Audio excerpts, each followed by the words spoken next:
तो फिल्म की शुरुआत 31 दिसंबर के रात से होती है, जहां सभी लोग बेसब्री से न्यू ईयर के आने का वेट कर रहे थे। वो नाच गा भी रहे थे। यहाँ टॉय नाम का लड़का भी मौजूद था, जो काफी सेंसुअल डांस कर रहा था। और फिर जैसे ही न्यू ईयर की काउंटडाउन शुरू होती है, वैसे ही वो अपने सारे कपड़े उतार कर नाचने लगता है। सारे मतलब सारे के सारे। उसके बदन पे अंडरवेयर भी नहीं होता। ये देखकर लोग उसे मारने के लिए दौड़ाते हैं, मगर वो भागकर स्टेज पे चला जाता है और मैक छीनकर खुद ही काउंटडाउन करने लगता है। फिर जैसे ही रात के 12 बजते हैं, वैसे ही 1 जनवरी आ जाती है, यानी कि नया साल। मगर वैसे ही टॉय के वॉच में दिन एक दिन पीछे चला जाता है, यानी वापस से 31 दिसंबर की सुबह टॉय की नींद खुलती है। उसकी सिस्टर रिन ट्रम्पेट बजाने की प्रैक्टिस कर रही थी, जिस पर टॉय उसे जाकर चिढ़ाता है कि कितना बेसुरा ट्रम्पेट बजाती हो, जिससे रिन गुस्से में उस पे पेन से वार करती है। मगर टॉय उसके सारे पेन को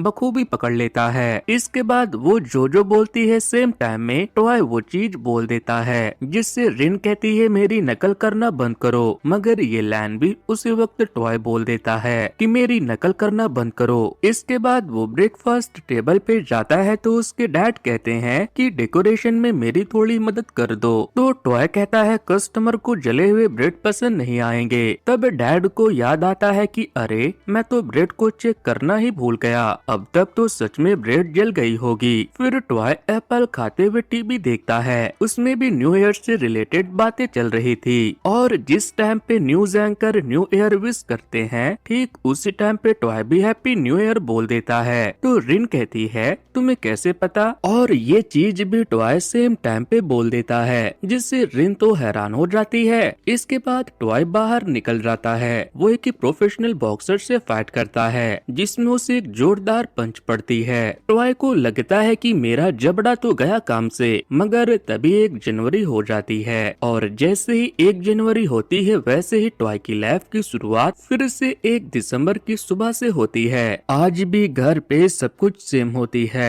टॉय के घर से निकलने से पहले उसके डैड कहते हैं कि अपनी सिस्टर को भी साथ ले जाओ, मगर वो अकेला निकल जाता है। और आज टॉय अपना दिन कुछ अलग करके बिताना चाहता है, इसलिए वो आज एक ऑटो ड्राइवर बन जाता है और फ्री में विदेशी लड़कियों को ऑटो राइड करवाता है। अगले दिन भी घर पे सब कुछ सेम होता है, और घर से बाहर निकलकर आज वो एनिमे कैरेक्टर की कॉस्ट्यूम पहनकर घूमता है। फिर उसके बाद वाले दिन वो एक म्यूजिशियन की लाइफ जीता है। तो इस तरह से कई दिन बीत जाते हैं। टॉय 31 दिसंबर के लूप में फंसा हुआ था। वो चाहे जो भी कर ले, मगर ये लूप खत्म होने का नाम नहीं ले रहा था। उसकी हर सुबह की शुरुआत 31 दिसंबर से ही होती थी। एक दिन टॉय अपने जैक नाम के फ्रेंड के घर जाता है और उसे अपने लूप के बारे में बता देता है। पहले तो जैक टॉय के बातों पर बिलीव नहीं करता, और फिर वो कहता है कि अच्छा है ना, तुम अमर हो गए। अगर मैं किसी टाइम लूप में फंसता तो मैं तो नंगा घूमकर लड़कियों के अटेंशन ग्रैब करता।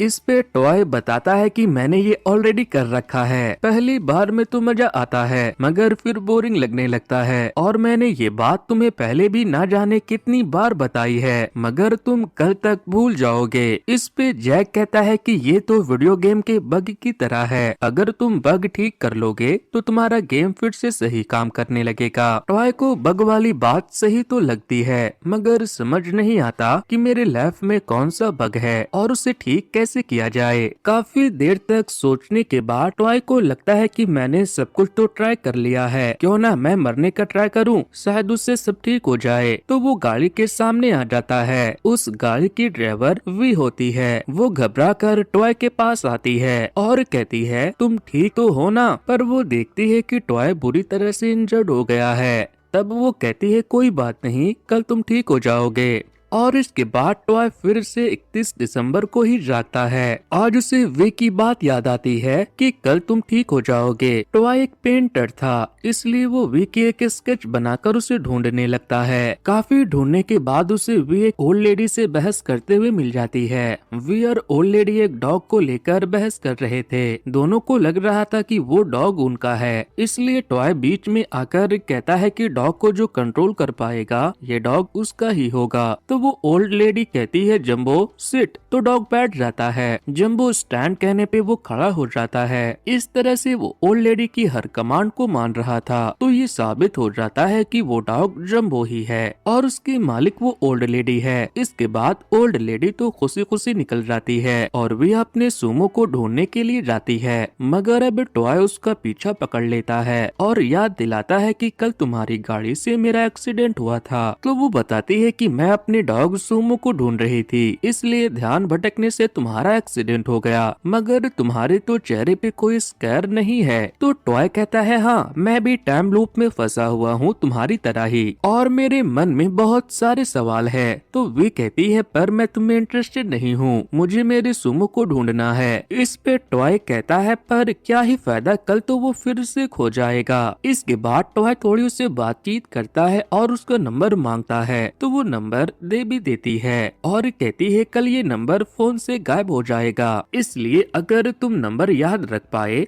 तो कल बात करते हैं। टॉय कहता है मैं तो याद करके ही रहूंगा। वो शाम में अपने घर जाता है। उसके डैड कुछ हेल्प मांगने के लिए उसे बुलाते हैं, मगर वो उनके बातों का जवाब दिए बिना अपने रूम में चला जाता है और वी के फोन नंबर की रट लगाने लगता है। फिर उसकी आंख 31 दिसंबर को खुलती है। वो जल्दी से वी का नंबर वापस से सेव करता है और उसे मैसेज करके एक कैफे में मिलने के लिए बुलाता है। वी वहां आती है, मगर उसे दूर से देखकर ही वापस चली जाती है। फिर अगले दिन भी बिल्कुल ऐसा ही होता है। टॉय वी को मैसेज करके मिलने बुलाता है, मगर वो दूर से देखकर ही चली जाती है, उसके सामने नहीं आती। दरअसल उसे टॉय को यूं इंतजार करते हुए देखकर बड़ा मजा आ रहा था, इसलिए वो लगभग एक हफ्ते तक ऐसा ही करती है और फिर एक दिन उसके सामने आती है। दोनों बातें शुरू करते हैं। टॉय तो रुकने का नाम ही नहीं लेता। वो वी को अपनी जर्नी के बारे में बताता है कि मैंने अब तक इस लूप में रहते हुए क्या क्या न्यू ट्राई किया है। वो वी को भी कुछ न्यू ट्राई करने को कहता है, तो वे उसे एक बैंक में ले जाती है और वहाँ चुपचाप टॉय को खड़ा रहने को कहती है। फिर वो एम्प्लॉय के पास जाकर पैसे मांगते हुए कहती है कि मैं तो नॉर्मल इंसान हूँ, मगर उस लड़के के पास गन है, उसने ही मुझे पैसे लेने को कहा है, अगर आप नहीं देंगी तो वो मुझे शूट करके मार देगा, इसलिए स्टाफ उसे पैसे से भरा एनवेलप दे देती है। फिर भी उन पैसों को ले जाकर टॉय को दे देती है और फिर खुद ही हल्ला करने लगती है कि इसके पास गन है। तो वहाँ तैनात सिक्योरिटी गार्ड टॉय को शूट कर देते हैं। फिर सीन अगले दिन शिफ्ट होती है। वी और टॉय दोनों खूब हंसते हैं। टॉय कहता है कि अगर मैं लूप में फंसा हुआ ना होता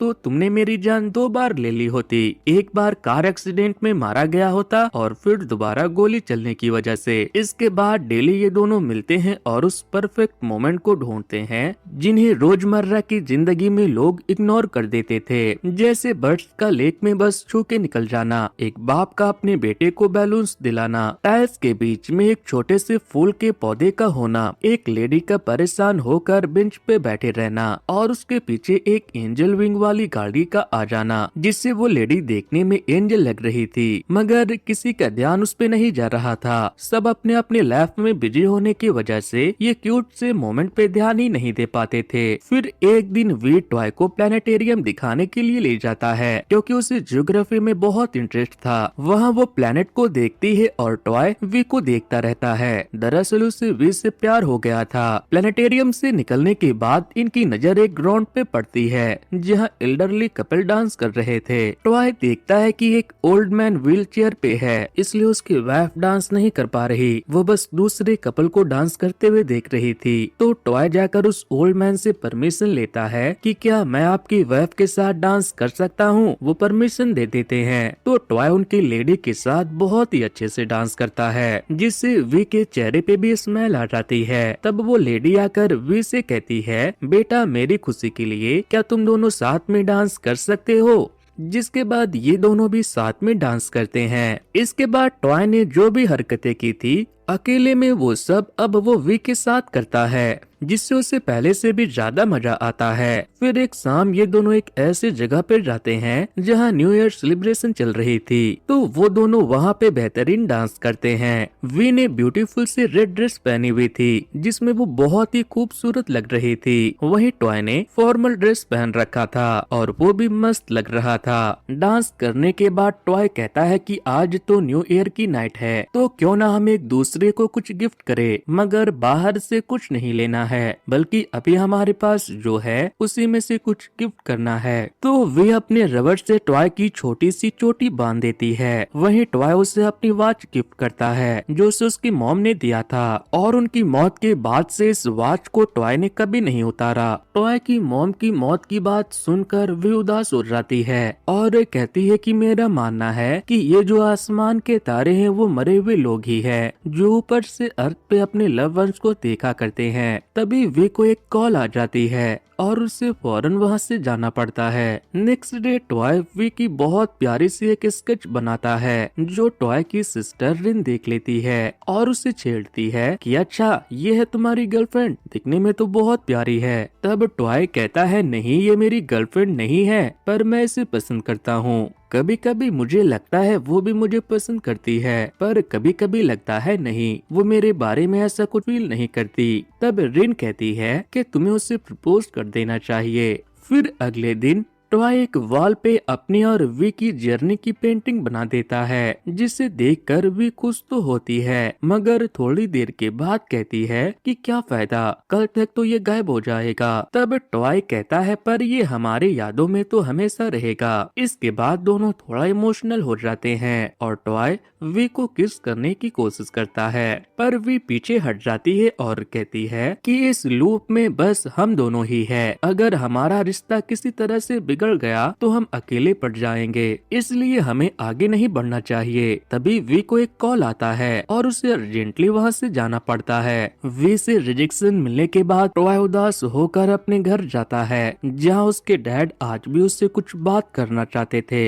मगर टॉय गुस्से में कह देता है कि आपको क्या बात करनी है मुझसे, आप तो यही कहोगे ना कि ये फ्रीलांसिंग पेंटर बनने में कुछ नहीं रखा, मुझे कोई ढंग की जॉब ढूंढ लेनी चाहिए। पर आपको मेरे फ्यूचर की चिंता करने की कोई जरूरत नहीं है, क्योंकि सच बताओ तो मेरा कोई फ्यूचर है ही नहीं। फ्यूचर तो दूर की बात है, मेरा तो कल भी नहीं है, मैं आज में लटका हुआ हूँ। फिर गुस्से में टॉय अपने रूम में चला जाता है। अभी भी उसकी सिस्टर ट्रम्पेट बजाने की प्रैक्टिस कर रही थी, तो वो रिन पे चिल्लाता है कि एक दिन अगर तुम ट्रम्पेट नहीं बजाओगी तो कोई तूफान नहीं आ जाएगा। तब रिन रोने लगती है। पूछने पे वो बताती है कि मैं स्कॉलरशिप के लिए क्वालिफाई नहीं कर पाई। टॉय कहता है इसमें रोने वाली क्या बात है। रिन कहती है मैं डैड पे बोझ नहीं बनना चाहती। इस पे टॉय बोलता है इसमें तुम्हारी कोई गलती नहीं है, अगर डैड ने अपनी जॉब ना छोड़ी होती तो आज पैसों की प्रॉब्लम नहीं होती। तब रिन रोते हुए बताती है कि डैड ने जॉब नहीं छोड़ी थी, बल्कि कंपनी ने बहुत सारे वर्कर को काम से निकाला था, उसमें से एक डैड भी थे, जिसके बाद उन्हें आकर कॉफी हाउस खोलनी पड़ी और साथ में छोटी सी बेकरी भी, ताकि हमारा गुजारा चल सके। ये जानकर टॉय को बड़ी हैरानी होती है कि इस बारे में मुझे कैसे पता नहीं चला। रिन कहती है क्योंकि तुम अपनी दुनिया में ही गुम रहते हो, तुम्हें दूसरों की पड़ी ही नहीं है। ये सब सुनकर टॉय वापस अपने रूम में जाता है और काफी सोचता है और उसे समझ जाता है कि मेरी फैमिली की लाइफ में क्या चल रहा है मुझे पता तक नहीं। तब वो अपने डैड को फेसबुक पे ढूंढता है और देखता है कि उसके डैड ने तो उसे बहुत पहले ही फ्रेंड रिक्वेस्ट भेजी थी। टॉय जल्दी से रिक्वेस्ट एक्सेप्ट करता है जिसमें उसे अपने डैड के बहुत सारे पोस्ट दिखते हैं। ज्यादातर में उसके डैड ने टॉय की बनाई हुई पेंटिंग पोस्ट की थी और कैप्शन पे उस पेंटिंग की और अपने बेटे की तारीफ भी की थी। कुछ वीडियोस भी थे जिसमें वो बता रहे थे कि ये डिश आज मैंने पहली बार बनाई है, इसे मैं टॉय को टेस्ट करवाना चाहता हूँ, मगर वो घर पे ही नहीं है और ना ही मेरा फोन उठाता है, शायद वो काम में बिजी होगा। मैं अपने बेटे पे बहुत प्राउड फील करता हूँ, वो बहुत ही टैलेंटेड पेंटर है। ये सब देख कर टॉय बहुत इमोशनल हो जाता है कि बताओ मेरे डैड मुझसे कितना प्यार करते हैं। वो रोते रोते सो जाता है और अगले दिन जब जागता है तो वो फैसला करता है कि आज का पूरा दिन मैं अपने परिवार के साथ बिताऊंगा। इसलिए सबसे पहले तो वो अपनी सिस्टर के पास जाता है और उसे अप्रिशिएट करता है, जबकि आज से पहले वो हमेशा अपनी सिस्टर का मजाक ही बनाता था। इसके बाद वो ब्रेकफास्ट करने जाता है तो हमेशा की तरह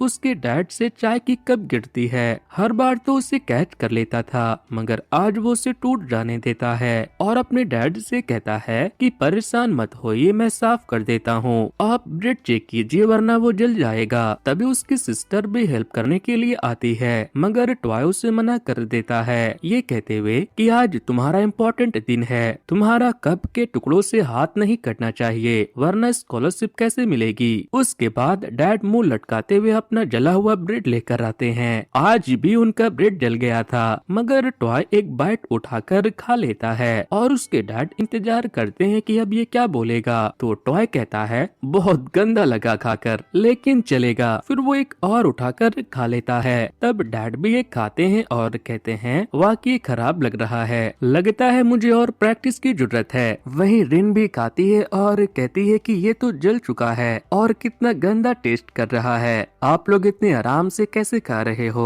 तो टॉय और डैड हंसने लगते हैं। फिर सीन शिफ्ट होती है रिन के स्कूल के फंक्शन में, जहां रिन अपने ग्रुप के साथ परफॉर्म करती है। वो परफॉर्म करते करते अचानक नर्वस होकर रुक जाती है। तब उसके डैड और भाई मिलकर उससे चेयर अप करते हैं, जिसके बाद वो बहुत अच्छा परफॉर्म करती है और उसकी ग्रुप जीत जाती है, जिसकी वजह से अब रिन को स्कॉलरशिप मिलेगा। इसलिए उसका पूरा परिवार बहुत खुश होता है। रात में ये लोग पार्टी करते हुए न्यू ईयर ईव एंजॉय करते हैं और साथ ही गॉड से प्रे करते हैं कि आने वाले साल हम सब के लिए अच्छा साबित हो। साथ ही डैड का शॉप भी चल पड़े। फिर ये काउंटडाउन करना स्टार्ट करते हैं और खुशी खुशी न्यू ईयर का वेलकम करते हैं, मगर मिडनाइट होते ही लूप फिर से शुरू हो जाता है, जिसके बाद टॉय फिर से अपने फ्रेंड जैक के पास जाकर अपना दुखड़ा रोता है कि मैंने अपनी फैमिली के साथ इतना अच्छा टाइम स्पेंड किया, मुझे तो लगा कि अब ये लूप खत्म हो जाएगा, मगर नहीं, ऐसा नहीं हुआ, मैं ये लूप कैसे खत्म करूं। तो जैक टॉय को अपने एक अंकल के पास ले जाता है जो कि फिजिक्स के उस्ताद थे। जब उन्हें टॉय अपनी सारी प्रॉब्लम बताता है तो वो अपनी एक अजीब सी कुछ तो थ्योरी देते हैं कि टाइम अपनी एक फिक्स गलती से घूम रहा है, वहीं तुम भी टाइम के साथ एक फिक्स गलती से चल रहे हो। अगर तुम टाइम से ज्यादा स्पीड में चलो तो इस लूप से निकल सकते हो। ये सारी बात जाकर टॉय वी को बताता है और फिर दोनों फैसला करते हैं कि इस लूप से निकलने के लिए हम मिडनाइट के आसपास की एक फ्लाइट लेंगे ताकि हम भी टाइम के साथ मूव कर सके। जैसे ही फ्लाइट स्टार्ट होने वाली होती है, वी टॉय से कहता है कि मैं वॉशरूम यूज करके आती हूँ और वो प्लेन से उतर जाती है क्योंकि कुछ तो रीजन था जिसकी वजह से वो इसी टाइम लूप में फंसे रहना चाहती थी। वहीं जब टॉय को इस बात का एहसास होता है तो उसे बहुत बुरा लगता है। फिर सीन अगले दिन शिफ्ट होती है, जहाँ टॉय अभी भी टाइम लूप से बाहर नहीं आया था। अगले दिन वो फिर से जैक के अंकल के पास जाता है और गुस्से में उसे मारता है क्योंकि उसने जो लॉजिक दिया था वो तो काम ही नहीं किया। फिर कुछ दिनों के बाद वी टॉय से मिलने उसके घर आती है और अपने उस दिन के बिहेवियर के लिए माफी मांगती है। फिर वो उसे हॉस्पिटल लेकर जाती है जहाँ वी की माँ डेथ बेड पे पड़ी थी और यहाँ हमें पता चलता है कि हर रात उसे एक अर्जेंट कॉल जो आता था वो डॉक्टर करते थे और कहते थे कि आपकी माँ की हालत बहुत खराब है, आप उनके आखिरी टाइम पे उनके साथ रहिए। इसलिए वी को भागकर अपनी माँ के पास आना पड़ता था। साथ ही जब ये इंसिडेंट रियल में हुई थी तो मिडनाइट में वी की मॉम की डेथ हो गई थी और तब वी ने गॉड से प्रे किया था कि मैं अपनी मॉम के साथ वक्त नहीं बिता पाई, इसलिए क्या ऐसा नहीं हो सकता कि मुझे उनके साथ और वक्त मिल जाए, मेरी मॉम मरे ही ना। और उस दिन वी की वो विश कबूल हो गई थी और वो एक टाइम लूप में फंस गई थी। दरअसल इस टाइम लूप में वी और टॉय के साथ सभी लोग फंसे थे, मगर इस टाइम लूप में फंसे होने की रियलाइजेशन सिर्फ टॉय और वी को ही हो रही थी। लेकिन अब वी टॉय की मॉम को भी धीरे धीरे एहसास होने लगा था, इसलिए वो अपनी डॉटर को समझाती है कि देखो, जिंदगी चलते रहने का नाम है, तुम मेरे जाने से रुक नहीं सकती, तुम्हें लाइफ में मूव ऑन करना होगा। गॉड ने तुम्हें और भी कई सारे अच्छी चीजों से ब्लेस किया है, इसलिए उन पे ध्यान दो।